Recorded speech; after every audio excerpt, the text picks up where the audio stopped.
परिवार के लोग परेशान थे क्योंकि उनकी लड़की एक युवक के साथ भाग गई थी और उसके बाद वो फिर दोबारा से उसके साथ भागने की प्लानिंग में थी। परिवार को लग रहा था कि शायद उस युवक ने उनकी बेटी के ऊपर तंत्र मंत्र कर दिया है और इसीलिए वो लोग तांत्रिकों को अपने घर पर बुलाते हैं और तांत्रिक बेटी को कमरे में ले जाते हैं और कमरे में ले जाकर तांत्रिक मिलकर उस लड़की के साथ गैंग रेप कर देते हैं। ये जो घटना है ये उत्तर प्रदेश के कानपुर के सजेती थाने की है।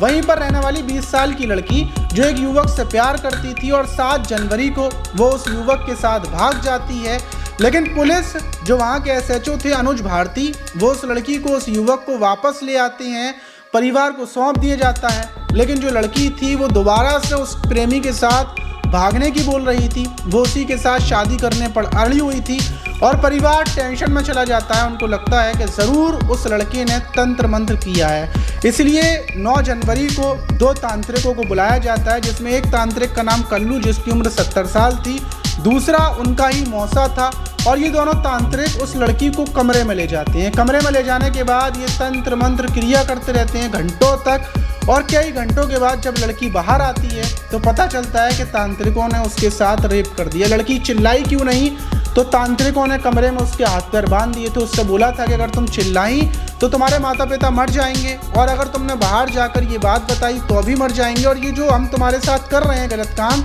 ये तंत्र मंत्र का ही हिस्सा है और ये करना बहुत ज़रूरी है। लेकिन लड़की ने बाहर आकर अपने परिवार के लोगों को बता दिया। फ़ौरन परिवार के लोगों ने दोनों को पकड़कर पिटाई कर दी और उसके बाद पुलिस आई, पुलिस दोनों को उठा कर ले गई। लेकिन इस घटना के बाद हर कोई हैरान है कि लड़की को प्रेमी से छुटकारा दिलवाने के लिए जिन तांत्रिकों को बुलाया था, उन्हीं तांत्रिकों ने मिलकर लड़की के साथ गैंग रेप कर दिया। इस घटना को सुनकर आप समझ सकते हैं कि अंधविश्वास कितना ज़्यादा खतरनाक हो सकता है। तो आप खुद भी बचें, दूसरों को भी बचाएं, वीडियो को शेयर कर दें जिससे ये वीडियो दूसरों तक जाए और वो सुरक्षित रहे।